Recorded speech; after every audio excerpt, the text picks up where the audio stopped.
주님께서 교회를 세우신 이유는 세상을 향하여 예수 그리스도의 복음의 증인이 되게 하려는 데 있습니다. 교회가 복음의 증인의 사명을 감당하는 데 있어서 장애물이 있습니다. 하나는 외부적인 장애입니다. 끊임없이 교회를 핍박하고 없이 하려는 세력이 있습니다. 그동안 사도행전을 통해서 예루살렘 공회와 유대인들이 얼마나 교회와 사도들을 핍박했는지를 살펴보았고 이제 앞으로도 보게 될 것입니다. 이후로도 2000년의 역사 속에 교회는 수많은 핍박과 고난을 받아왔습니다. 교회가 복음의 증인의 사명을 감당하는 데 있어서 또 하나의 장애는 내부적인 요소입니다. 예수 믿는 사람들의 마음속에 굳어져 있는 그 전통, 구습이 장애가 됩니다. 자, 전통이라 하면 오랜 세월 동안 이어져 내려오는 관습이라든지 신념 혹은 가치 같은 것들 말할 수 있습니다. 전통이 잘못된 것은 아니죠. 전통 중에는 좋은 전통도 있습니다. 그런가 하면 잘못된 전통도 있습니다. 자, 부모를 공경하라 라는 것은 이건 옳은 전통이죠. 계속 지켜나가야 할 그런 전통일 것입니다. 그러면 남자는 부엌에 들어가면 안 된다. 이런 전통에 대해서는 어떻게 생각합니까? 시대에 뒤떨어진 전통이죠. 아니다, 속으로 그렇게 생각하시는 분들이 계실지도 모르겠지만 전통은 쉽게 변하지 않습니다. 왜냐하면 사람은 익숙한 틀에 안주하고 싶어하는 경향을 가지고 있기 때문에 이 변화라고 하는 것은 익숙한 틀을 흔들어 놓기 때문에 마음에 불편함을 줍니다. 그래서 새로운 변화를 받아들이기보다는 기존의 방식을 그대로 고수하려고 합니다. 그게 하나님의 역사를 가로막는 장애물이 될 수 있습니다. 자, 변화에 대해서 여러분의 첫 번째 반응은 어떠십니까? 아마 불편함일 것입니다. 그동안 우리 교회에서 몇 가지 캠페인을 시도했어요. 예배당에 오시면 우리 앞자리부터 앉읍시다. 그리고 좌석은 중앙에부터 앉자고 했는데 어떠세요? 불편하시죠?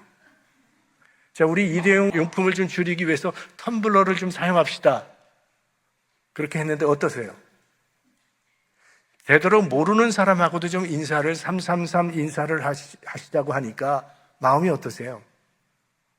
가능하면 가까운 데 파킹하지 마시고 저 학교 주차장에 좀 주차하자고 하니까 마음이 어떠십니까? 그냥 하던 대로 좀 내버려 두지. 왜 귀찮게 자꾸 불편하게 만들어? 라는 생각이 들지 않습니까? 올해 예배 순서도 좀 바꿔봤습니다. 축도 전에 이 사명의 나아감이라는 순서를 넣었어요. 근데 제가 지난 주일에 흥분해서 까먹고 그냥 바로 축도로 들어가니까 아마 많은 분들이 당황하셨을 겁니다. 저도 끝나고 불편하더라고요. 이전처럼 그냥 그 순서 없애버리면 편안할 텐데 그런 생각도 해봤지만 그래도 금년표가 내가 선거 거룩한 땅이라고 하는 그 표에 부합되기 때문에 넣은 순서니까 불편해도 우리 금년까지는 그대로 해야겠다고 마음을 먹었어요. 근데 아무래도 이 주기도송을 하다 보면 바로 축도가 나오기 때문에 이게 버릇처럼 다음 주부터는 이 사명의 나아감을 주기도송 바로 전에 넣으려고 합니다. 앞으로 제가 또 그거 없이 넘어가려고 하면 여러분이 막아주셔야 돼요.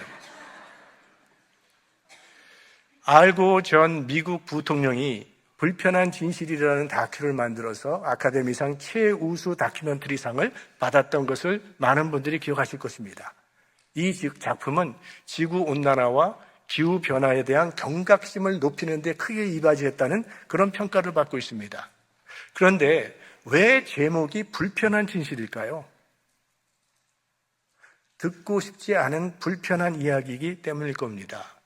이 진실을 받아들이면 우리 생활 방식을 바꿔야 하는 그런 불편함이 따르기 때문이죠. 예수 그리스도의 가르침은 사람들이 받아들이기가 매우 불편했습니다. 당시는 로마 제국이 세계를 지배하던 그런 시대였어요. 강력한 힘으로 다른 사람이나 민족들을 굴복시키고 점령하는 이 힘의 정치, 그게 로마의 가치관이었습니다. 팍스 로마나라고 하는 이 로마의 평화는 그저 듣기에는 좋을지 모르지만 힘으로 만드는 평화입니다. 그러니까 그 평화는 힘 있는 사람이 누리는 평화입니다. 힘 있는 사람이 태평세월을 노래하면서 먹고 마시면서 즐거워하는 평화. 그리고 그 평화를 위해서 수없이 많은 사람들이 짐승처럼 노예처럼 살아야 했습니다. 그런데 예수님께서는 그 시대에 그와는 정반대의 가르침을 주셨어요. 오른편 뺨을 치면 왼편도 돌려대라. 의를 위하여 핍박받는 자가 복이 있는 자다. 높은 자리에 자꾸 올라가려고 하지 말고 낮은 자리에 앉으라. 으뜸이 되려고 하지 말고 종이 되어라. 자기를 부인하고 자기 십자가를 지고 따르라. 예수님께서는 세상의 가치관과 정반대되는 하나님 나라의 가치관을 가르치셨어요. 그래서 사람들은 예수님의 복음을 아주 불편하게 생각했고 받아들이지 않았던 것입니다. 복음은 우리를 불편하게 만듭니다. 왜냐하면 익숙한 틀에서 벗어날 것을 요구하기 때문이에요. 하나님께서 아브라함에게 주셨던 첫 번째 명령이 본토 친척 아비집을 떠나라는 것이었습니다. 아브라함에게는 너무나도 어렵고 불편한 그런 말씀이었어요. 하지만 아브라함은 그 불편한 말씀을 그래도 받아들이고 그 말씀을 따라 떠났기 때문에 믿음의 조상이 되었던 것이죠. 자, 이걸 보면 하나님은 우리가 그냥 편안하게 안주하기를 원하시지는 않는 분이라는 것을 알 수 있습니다. 한 부자 청년이 예수님을 찾아와서 영생의 길에 대해서 묻었습니다. 어떻게 하여야 영생을 얻을 수 있습니까? 그랬더니 예수님께서 내 소유를 다 팔아서 가난한 자에게 나눠주고 와서 나를 따르라 말씀하셨어요. 청년은 불편했습니다. 재물이 많았기 때문에. 결국 그는 근심하며 돌아갔다고 했습니다. 우리들은 내가 있는 곳에 편안히 안주하기를 원합니다. 그러나 하나님은 우리를 흔들어서라도 하나님이 원하시는 지점까지 나아가기를 원하신다는 거예요. 그래서 복음은 불편한 것입니다.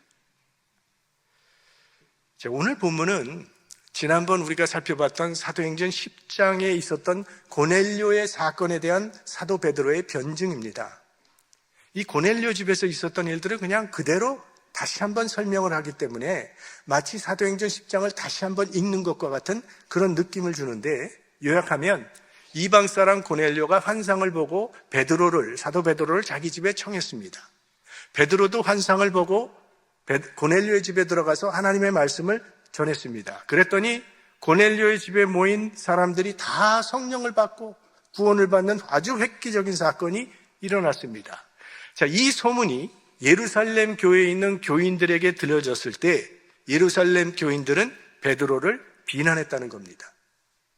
지금 베드로를 비난한 이 예루살렘 교회 교인들은 예수 잘 믿는 사람들이지만 아직도 이 전통 그리고 율법에 얽매여서 이방인의 집에 들어가는 것, 그리고 이방인들과 함께 먹는다는 것은 받아들일 수가 없었던 것이죠. 그들은 전통과 구습에 갇혀서 하나님의 새로운 역사를 이해하지 못했던 것입니다.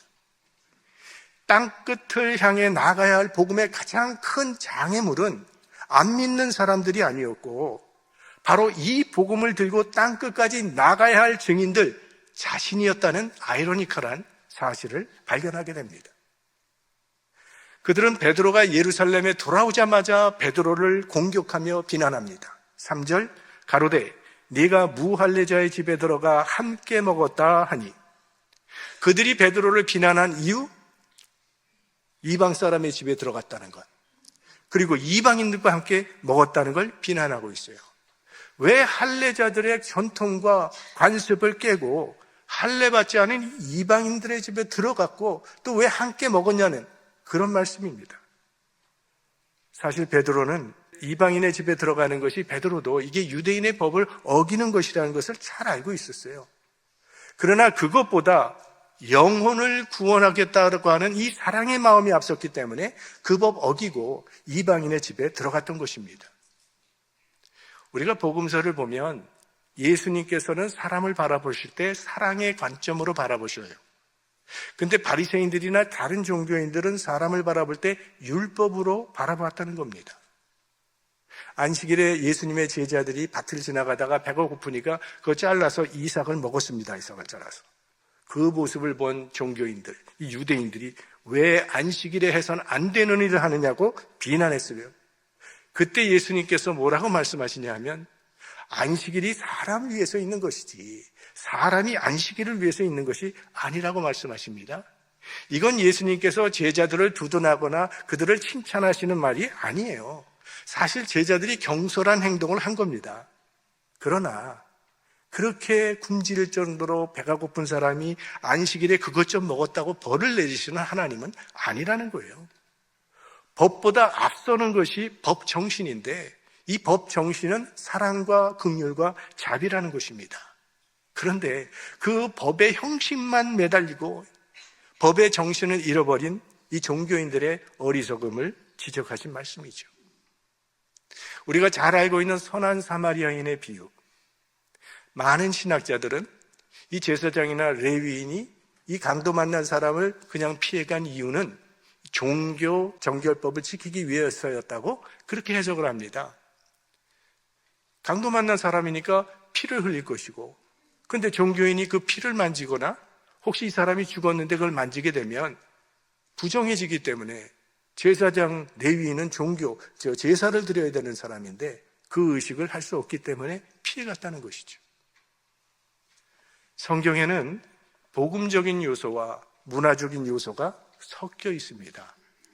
이 복음적인 요소라고 하는 것은 절대로 변하지 않는 것을 말합니다. 십자가, 부활, 회개, 구원, 하나님 나라 이런 거는 복음적인 요소에 해당돼요.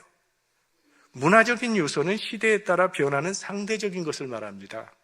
전통, 규례, 의식, 풍속 이런 문화는 바뀔 수가 있고 시대에 따라서 자꾸 바뀌어야만 합니다. 그러나 복음은 변치 말아야 하죠. 저는 미국에서 신학 공부를 했는데 제가 신학교에 가서 굉장히 충격받은 것 중에 하나는 복도에 재떨이가 있는 거예요. 보니까 교수도 담배를 피우시더라고요. 여러분, 담배 피라고 제가 얘기하는 거 아니고요. 다만 문화와 복음을 구분해야 된다는 거예요. 마치 문화를 복음처럼 생각해서는 안 된다는 겁니다. 이 두 가지를 잘 구분하고 이걸 조화시킬 수 있을 때 균형 잡힌 신앙생활을 할 수 있는 거죠. 우리가 생각하는 결혼, 보통 결혼식 하면 우리들은 신랑이 먼저 입장을 합니다. 그리고 신부는 나중에 아버지의 손을 잡고 좀 수줍은 모습으로 천천히 입장하는 것이 우리가 생각하는 그런 결혼이잖아요. 근데 요즘은 신랑 신부가 처음부터 함께 팔짱 끼고 랩 뮤직에 몸을 흔들면서 들어오는 그런 경우도 많이 있어요. 그러나 이건 결혼 문화의 차이지 결혼에는 변함이 없다는 겁니다. 우리가 신앙생활을 하다가도 오래 하다 보면 이 신앙 문화라는 것이 생기게 됩니다. 옛날에는 교회에 올 때 울긋불긋한 그런 옷을 입고 오면 이거 경건치 못하다고 생각해서 많이 삼갔어요. 특별히 빨간색 옷은 입고 오면 안 된다. 이건 세속적인 색깔이라고 생각을 했어요. 오늘 일부 예배 때 보니까 빨간 옷 입고 오신 분이 굉장히 좋아하더라고요. 요즘 변화된 신앙 문화 중에 하나는 온라인 예배입니다. 팬데믹이 오면서 대면 예배를 드릴 수가 없으니까 많은 교회가 이제 온라인으로 예배를 드리기 시작했죠. 처음에는 대면 예배를 대체하는 온라인 예배였는데 이제 팬데믹 이후에는 이 온라인 예배가 이 건강상 교회에 나올 수 없는 분들 또 뭐 여행 중에 계신 분들이나 저 먼데 계신 분들도 함께 예배를 드릴 수 있도록 대면 예배와 온라인 예배를 혼합한 하이브리드 예배를 많은 교회들이 지금 병행하고 있는 것을 여러분 잘 아실 겁니다. 우리 교회도 지금 그렇게 하고 있습니다. 그러니까 신앙 문화의 새로운 변화죠. 이렇게 신앙 문화는 세월에 따라 변하는 것입니다. 그러므로 이것을 가지고 절대화시키면 문제가 되는 거죠. 한 청년이 주일 예배에 왔는데 모자를 푹 눌러쓰고 왔습니다. 예배가 끝나고 어떤 교인이 이 청년에게 하나님께 예배를 드리는 이 경건한 시간에 건방지게 모자를 쓰고 예배를 드리냐고 야단을 쳤습니다. 근데 사실 그 청년은 주일날 알람을 맞춰놨는데 너무 늦게 일어나는 바람에 시간이 없는데 교회 갈까 말까 하다가 그래도 주일 예배는 드려야지 하고 올라가는데 머리 감을 시간은 없고 머리는 헝클어져 있으니까 모자를 쓰고 온 겁니다. 그런데 그 청년을 향하여 건방지게 모자 쓰고 예배를 드린다고 야단을 친 거죠. 그 후로는 그 청년은 교회 나오지 않았습니다. 이 내가 가지고 있는 그 신앙의 전제, 이 전통, 이게 하나님의 역사에 장애가 될 수 있다는 생각을 우리가 할 수 있어야 합니다. 우리 교회 참 찬양팀이 수고를 매주 많이 하고 있습니다. 은혜롭게 찬양을 인도하고 있는데 제가 듣기로는 교인 중에 자꾸 옷을 지적하는 분들도 있고 그런 옷을 입었냐, 뭐 신발을 지적하고 그런 분들이 있었다고 전 들었어요. 참 우리 찬양팀이 힘들었겠구나라는 생각을 했습니다. 앞으로도 그렇게 지적하면 저한테 얘기해달라고 그랬어요. 그럼 저도 앞으로는 청바지 입고 설교하겠습니다. 예루살렘 교인들은 베드로가 복음을 전하고 세례를 준 것에 대해서는 비난하지 않았습니다. 이방 사람이 예수 믿게 된 그 자체는 비난하지 않았어요. 겉으로야 예수 믿으면 안 된다는 말을 할 수 없으니까요. 그러나 사실은 이방인이 예수 믿는 것이 불편했던 거죠. 이방인이 어떻게 하고 장벽을 쌓은 겁니다. 그러니까 유대 크리스천들이 크리스천이 된 이방 사람 고넬료를 한 형제로 받아들이는데 불편했던 거죠. 하나 되는 게 못마땅했던 거죠. 예수 믿어도 유대인과 이방인은 다르다는 거죠. 우리 한국의 기독교 역사에도 그런 일이 있었습니다. 140년의 전통을 가지고 있는 연동교회, 그 교회에서 처음으로 장로 선출을 하는데 양반은 떨어지고 천민이 장로가 되었습니다. 그랬더니 양반이 기분 나쁘다고 양반끼리 따로 나가서 교회를 세웠는데 묘동교회, 소위 양반교회죠. 양반과 천민이 함께 예배드린다는 것이 너무나도 불편했던 거죠. 그래서 분립한 거죠. 그래도 그런 가운데서도 연동교회는 자리를 지키고 이 신분 차별을 철폐하는 데 아주 중요한 역할을 한 그런 사례로서 우리 한국 교회사에 평가받고 있습니다. 예수 그리스도 안에서는요, 모두가 한 형제입니다. 하나가 되려면 그리스도 안에서 이 하나라고 하는 사실을 좀 크게 여기고 다른 것들은 좀 극소화할 필요가 있다는 거예요. 교회를 다닌 지 몇 년이나 됐다, 그런 차이, 문화 차이, 신앙 색깔의 차이, 세대 차이, 이런 차이들은 좀 극소화해야 되고 예수 그리스도 안에서 우리가 영원한 기업을 함께 나눌 한 형제라는 사실을 크게 생각할 때 그때 우리는 복음 안에서 아름다운 성도의 교제가 이루어질 수 있는 것이죠. 자, 이 교인들의 비난에 대한 베드로의 간증 속에서 우리는 세 가지의 원리를 발견하게 됩니다. 하나는 영혼 구원이 먼저라는 거예요. 한 사람이라도 더 구원하려는 마음이 먼저.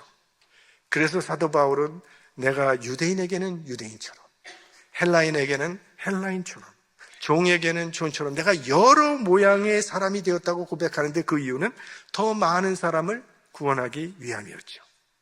지금 사도 베드로의 마음도 그런 마음이었어요. 14절 말씀 함께 읽겠습니다. 그가 너와 내 온 집에 구원 얻을 말씀을 네게 이르리라 함을 보았다 하거늘. 하나님께서 내게 그 집에 가서 복음을, 구원의 말씀을 전하라고 하시는데 내가 어떻게 해야 하겠습니까? 이방인의 집이라 못 들어간다고 하겠습니까? 예수님께서 우리를 구원하시기 위하여 십자가에 죽으셨습니다. 하나님의 아들이 우리의 구원을 위해서 십자가에 돌아가셨거늘 지금 우리가 구원이 필요한 한 영혼을 제쳐놓고 율법이 어떻고 전통이 어떻고 교리가 어떻고 이거 따지게 되었습니까? 이런 말이죠. 제가 뉴욕에서 목회할 때 한 번은 선교지를 방문했는데 거기서 정말 선교를 잘하고 계신 선교사님 한 분을 만나게 되었습니다. 그래서 너무나 귀한 분이시구나. 그래서 이제 우리 교회에서도 그분을 좀 후원합시다 해서 후원하기 시작했습니다. 근데 시간이 좀 얼마 지나서 그 선교사님으로부터 전화가 왔어요. 연락이 왔는데 좀 고민을 가지고 연락을 한 것입니다.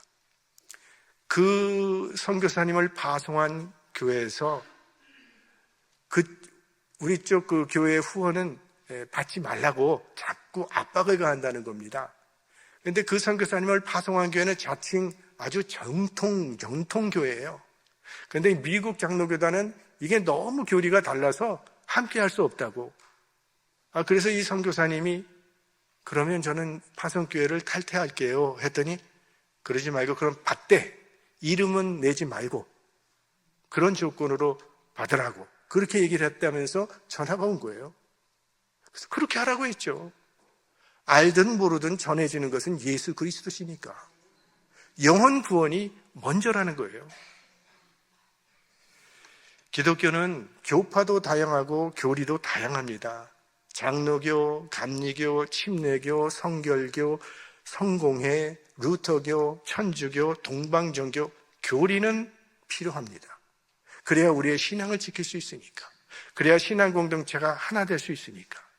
그러나 자기 교리, 자기 교파를 절대화시키면요, 다른 사람을 정죄하는 죄를 범하기 쉽습니다.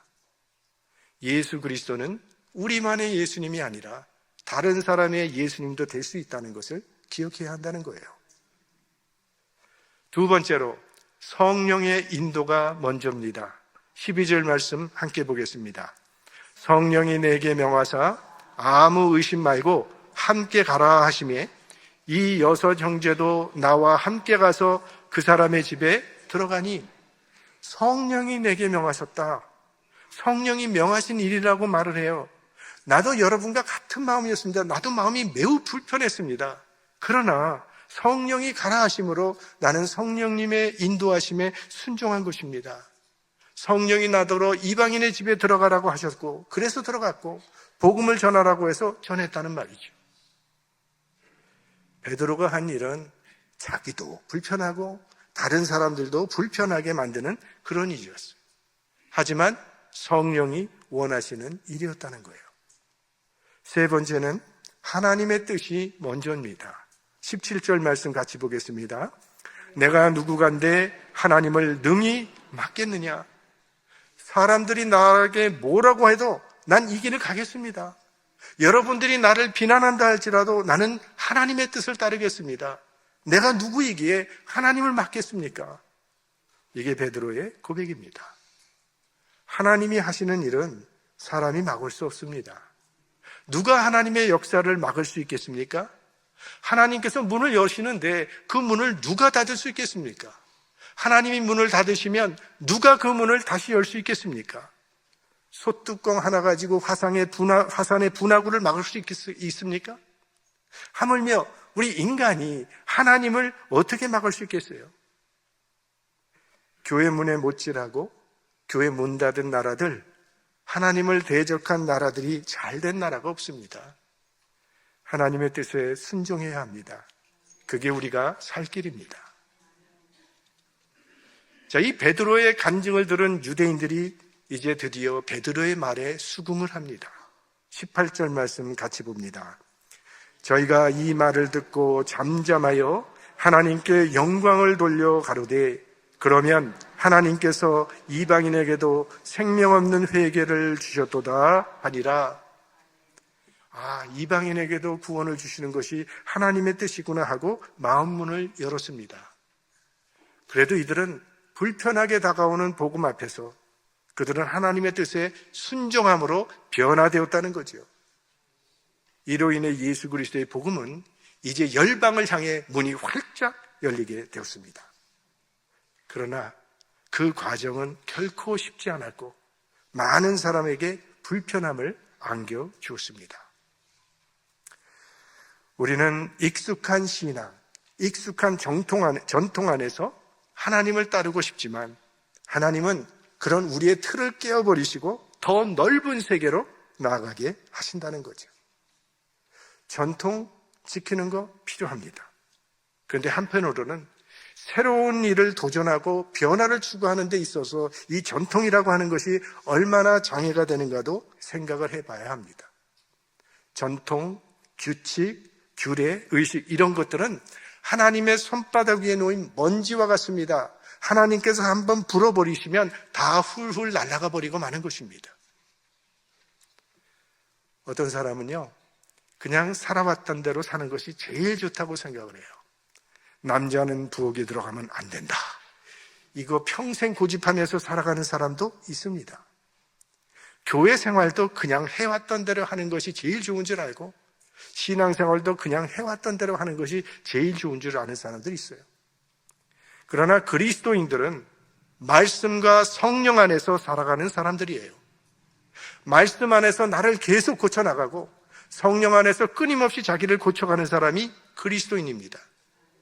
이런 과정에서 불편함도 겪게 되지만 하나님의 뜻은요, 하나님의 목적은 불편을 주시려는 것이 아니라 복을 주시려는 것임을 기억해야 합니다. 아브라함에게 아비집을 떠나라고 하셨을 때 하나님은 아브라함을 불편하게 살게 하시려는 것이 하나님의 뜻이 아니라 믿음의 조상이 되는 복을 주시기 위함이었어요. 우리 중에도 아마 한국에 계셨다면 교회 안 다니셨을 뿐이지, 미국에 오니까 언어도 불편하고 생활도 불편하고 의지할 것도 없으니까 하나님을 의지하면서 하나님을 믿게 된 분도 계실 것입니다. 복음은 구원의 기쁜 소식인 동시에 우리의 생각과 삶의 방향을 바꾸는 도전입니다. 그래서 복음 안에서 사는 길은 편안하지만은 않습니다. 불편함이 따르는 길이죠. 그러나 생명으로 인도하는 길인 줄 믿습니다. 때로는 불편하게 느껴지는 이 복음 앞에서 우리들도 베드로와 예루살렘 교인들처럼 순종하면서 이 복음 속에 감추어진 참된 자유와 생명의 풍성함을 누리시는 하나님의 자녀들 되시기를 주의 이름으로 축원합니다. 성령의 능력으로